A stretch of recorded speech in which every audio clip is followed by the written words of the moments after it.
Inflasi di Australia makin menggila. PHK di mana-mana.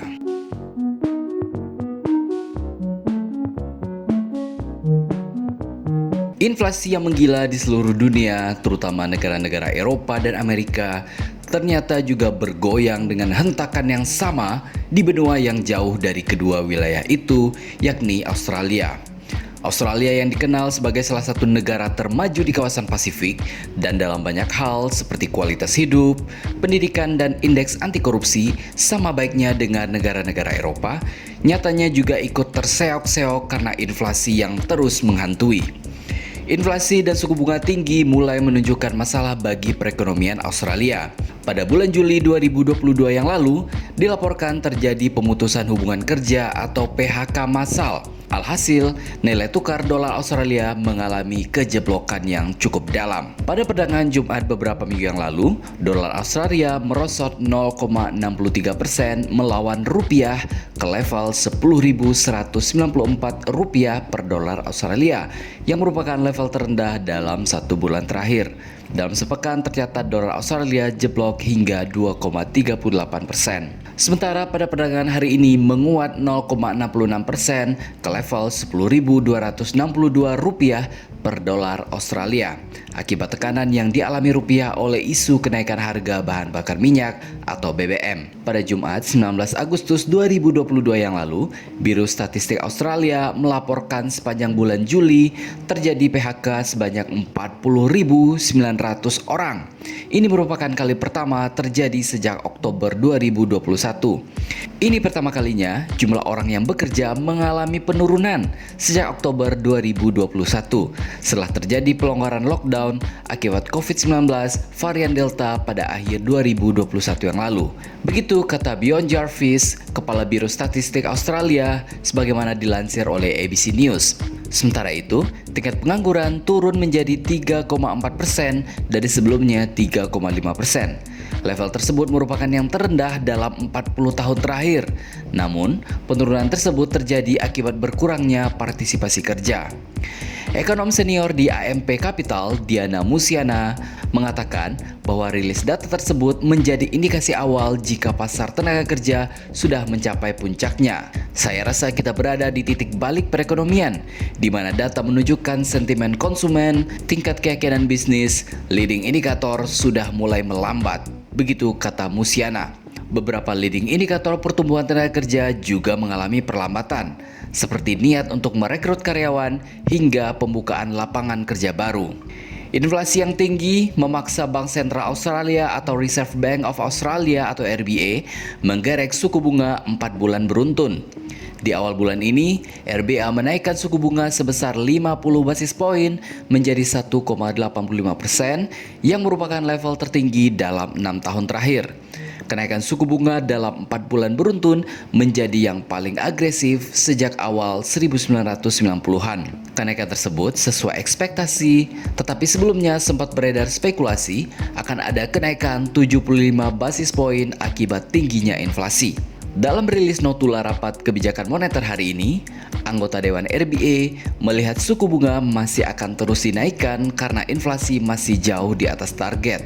Inflasi berdasarkan Consumer Price Index atau CPI Australia diperkirakan masih akan terus menanjak dan mencapai puncaknya sebesar 7,75% pada kuartal 4 2022 dari yang sebelumnya di kuartal 2 2022 sebesar 6,1% yang merupakan level tertinggi dalam 21 tahun terakhir. Inflasi diperkirakan baru akan mencapai target RBA 2 hingga 3% pada akhir 2024 yang akan datang.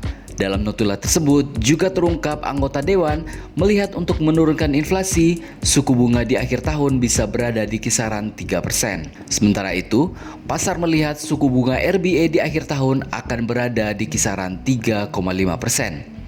Semakin tinggi suku bunga, maka ekspansi dunia usaha akan semakin melambat akibat tingginya biaya kredit. Hal ini akan berdampak ke pasar tenaga kerja Australia. Menteri Keuangan Australia Jim Chalmers memperkirakan inflasi di negara itu akan mencapai puncaknya menjelang akhir tahun ini dan akan bertahan sedikit lama karena adanya dampak bencana alam dan kenaikan harga energi dunia. Jim Chalmers pada hari Selasa 25 Oktober 2022 malam waktu setempat akan menyerahkan anggaran federal pertamanya, mengatakan bahwa inflasi menjadi faktor utama yang mempengaruhi anggaran kali ini yang memandu pendekatan terhadap kebijakan bantuan terkait biaya hidup. Pada proyeksi Kementerian Keuangan saat ini, inflasi akan bertahan lebih lama dari yang kita prediksi. Begitu kata Chalmers kepada saluran televisi Australian Broadcasting Corporation atau ABC pada Minggu 23 Oktober 2022. Kementerian Keuangan Australia ini memproyeksikan inflasi akan mencapai puncaknya sebesar 7,75% pada Desember nanti. Ini akan menjadi anggaran yang meringankan keluarga-keluarga di Australia yang mengakui bahwa tekanan pada perekonomian kita berasal dari seluruh dunia. Tetapi itu juga dirasakan di meja dapur kita. Begitu ungkap Chalmers. Akibat inflasi, pengeluaran pemerintah untuk pembayaran jaminan sosial, termasuk pensiun, diperkirakan lebih tinggi sekitar 33 miliar dolar Australia atau sekitar 20,8 miliar dolar Amerika Serikat dari proyeksi sebelumnya. Sebelumnya, pada pekan yang lalu, Chalmers mengkonfirmasi bahwa bencana banjir yang sedang melanda wilayah Australia Tenggara bakal berdampak negatif terhadap proyeksi pertumbuhan ekonomi di negara kanguru tersebut. Ribuan rumah dan bisnis yang terdampak banjir dan Kemenq memperkirakan banjir tersebut akan mendorong harga buah dan sayuran naik hingga 8% selama 6 bulan ke depan. Chalmers mengatakan elemen kunci dari strateginya terdiri dari dua bagian. Pertama, bagaimana agar upah kembali bergerak di negara ini dan anggaran federal akan berfokus pada hal tersebut. Begitu katanya pada minggu yang lalu. Namun, kita juga membantu bagaimana inflasi turun seiring waktu. Itu dapat dilakukan dengan memastikan bantuan biaya hidup diberikan secara bertanggung jawab dan bahwa investasi Anda dalam ekonomi tidak mendorong terjadinya inflasi yang lebih parah di negara ini. Begitu tambah Chalmers. Memang dampak perang Rusia-Ukraina tidak main-main. Ukuran perang yang relatif kecil, yakni hanya terjadi di titik kecil di salah satu bagian bumi ini, namun punya dampak yang luar biasa terhadap ekonomi hampir seluruh negara di dunia.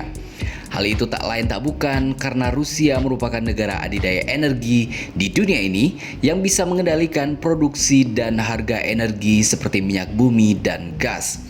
Selain itu, Rusia dan juga Ukraina tentunya adalah lumbung pangan dunia, terutama untuk biji-bijian seperti gandum, jagung, dan beet yang merupakan bahan pangan utama sebagian penduduk dunia, khususnya dari kalangan Eropa, Amerika, dan keturunannya.